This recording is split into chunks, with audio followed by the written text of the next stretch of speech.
Bom dia, hoje é dia 6 de julho e vamos para o nosso devocional da manhã, em que eu leio Manhã e Noite de Charles Spurgeon. Mas antes, vamos começar com a nossa oração. Jesus, Pai querido, que o Senhor esteja presente do começo ao fim deste devocional. Que o Senhor traga para essa live todos que precisam ouvir essa reflexão sobre a sua palavra que se encontra em Provérbios, capítulo 1, versículo 33. Espírito Santo, se for necessário que o Senhor coloque em minha boca qualquer palavra para esse devocional, agradeço por estar conosco nessa manhã. Amém. Amém. Então vamos lá para o nosso devocional da manhã, começando lendo a introdução da Bíblia Spurgeon do livro de Provérbios.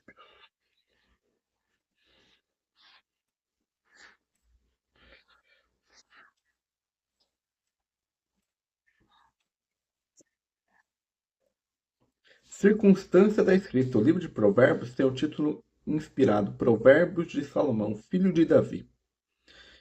Salomão também é mencionado como profeta no capítulo 10, poeta no capítulo 10, versículo 1 e no capítulo 25, versículo 1. No capítulo 27, versículo 17 e 24, versículo 23, os provérbios contidos na seção após esse versículo são chamados de palavras do sábio. Finalmente, nos capítulos 30, versículo 1 e 31, versículo 1, mencionam Agur e Lemuel como poetas dos provérbios. Não sabemos nada, entretanto, sobre sua identidade. Assim como Davi foi o maior poeta dos Salmos, Salomão foi o maior poeta dos provérbios. 1 Reis, capítulo 4, versículos 29 ao 34, declara: E Deus deu a Salomão sabedoria e muitíssimo entendimento e grandeza de coração, como a areia que está à beira do mar. E sabedoria de Salomão sobressaía a sabedoria de todos os filhos da região oriental e de toda a sabedoria do Egito, porque ele era mais sábio que todos os homens, mais do que Etã, o Ezaraíta, e do que Emã e Calcal e Darda, os filhos de Maol, e sua fama estava em todas as nações ao redor. Ele falou 3.000 provérbios, e seus cânticos foram 1.005. E ele falou das árvores, desde o cedro que está no Líbano até o isopo que brota da muralha. Ele falou também dos animais e das aves, e dos répteis e dos peixes, e ali vinham de todos os povos para ouvir a sabedoria de Salomão e de todos os reis da terra, os que haviam ouvido acerca de sua sabedoria. Apenas cerca de 1.000 dos provérbios de Salomão são coletados no livro de Provérbios, foram mantidos por inspiração e preservação divina. Os homens do rei Ezequias coletaram alguns dos provérbios de Salomão apenas 200 anos depois. Também Salomão provavelmente não compilou todos os provérbios, mas assumiu os provérbios já conhecidos pelos sábios. O mesmo implica para o subtítulo em Provérbios 30 e 31, onde aparecem os homens de Agur e Lemuel. Portanto, é mais provável que Salomão tenha coletado as palavras destes homens do que apenas acrescentado mais tarde. Salomão reinou por volta de 970 a 931 a.C. E Ezequias, cuja época muitas coisas antigas foram honradas por volta de 716 a 687 a.C. Isso corrige o início e o fim da origem do livro. Contribuição para a Bíblia. Máximas ou aforismos desempenham um papel importante.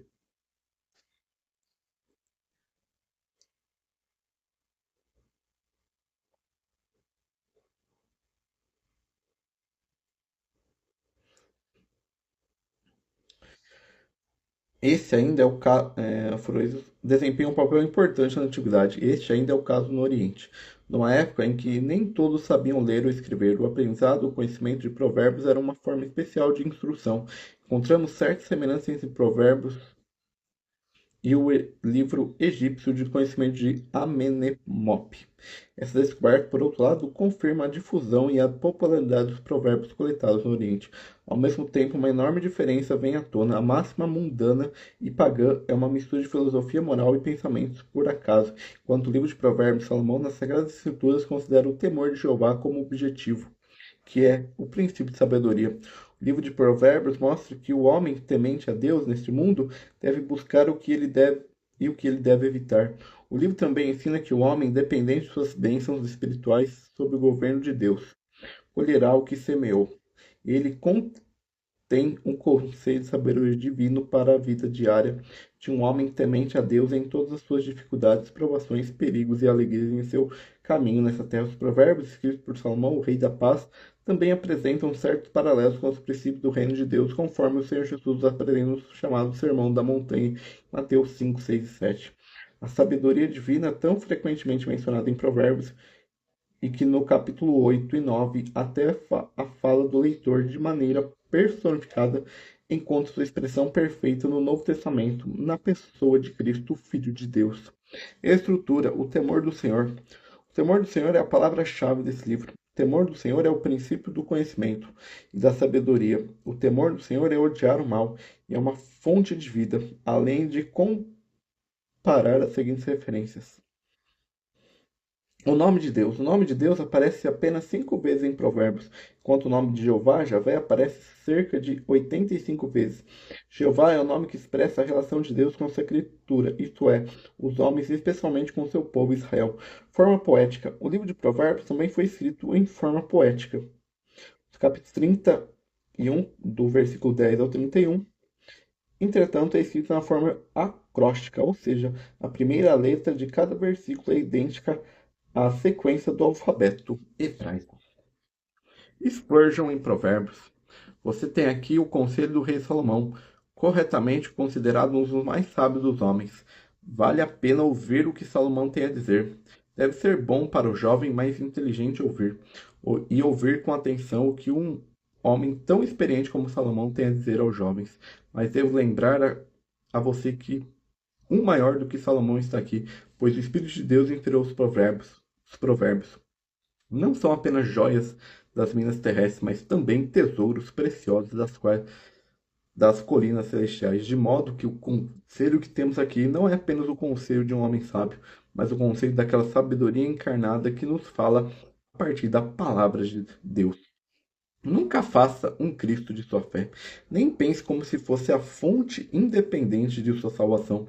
Nossa vida é encontrada em olhar para Jesus, não em olhar para a nossa própria fé. Pela fé, todas as coisas se tornam possíveis para nós. Contudo, o poder não está na fé, mas no Deus em que a fé confia. Nenhum homem de Deus precisa se surpreender com a calúnia, como se algo estranho lhe tivesse acontecido, pois os melhores servos de Deus foram sujeitos a essa provação. E esse é a introdução da Bíblia Spurgeon para o livro dos Provérbios. Agora vamos ver o nosso devocional da manhã. Mas o que me der ouvidos habitará seguro, tranquilo e sem temor do mal. Provérbios, capítulo 1, versículo 33. O amor divino é declarado evidente quando brilha em meio à condenação. Oportuna é a estrela solitária que sorri através das fendas das nuvens estrondantes. Radiante é o oásis que floresce no deserto de areia. Tão oportuno, tão radiante é o amor em meio à ira. Quando os israelitas provocaram o Altíssimo com sua idolatria contínua, ele os puniu, impedindo o orvalho e a chuva, de modo que sua terra fosse visitada por uma violenta inanição. Mas, ainda que assim tenha feito, teve o cuidado de garantir seus escolhidos estivessem protegidos. Se todos os outros ribeiros estivessem secos, ainda haverá um reservado para Elias, e quando isso falhar, Deus ainda preserva para ele um lugar de sustento. Deus não tinha apenas um Elias, mas tinha um remanescente conforme a eleição da graça, que estava escondido em grupo de 51 em uma caverna, e ainda toda a nação estivesse sujeita à fome, estes grupos na caverna eram alimentados e alimentados também com a vinha da mesa de Acabe por Obadias, fiel mordomo de Deus e temente a ele. Extraímos disso a conclusão: independente do que aconteça, o povo de Deus está seguro. Ainda que tremores balancem a terra sólida, os céus se partem em dois e o cristão esteja no meio da ruína dos mundos, ele estará tão seguro como a mais calma hora de descanso. Se Deus não pode salvar seu povo debaixo do céu, o salvará no céu. Debaixo do céu, o salvará no céu. Se o mundo se tornar quente demais para mantê-los, o céu então será o lugar de seu acolhimento e sua segurança. Tenha confiança quando ouvir sobre guerras e rumores de guerras. Não deixe que a agitação o aflija, mas res- reserve-se do medo do mal. O que quer que venha sobre a terra, você estará seguro debaixo das amplas asas de Jeová. Permaneça na promessa dele. Descanse em sua fidelidade. Desafie o futuro mais obscuro, pois não há nada nele tão temível para você.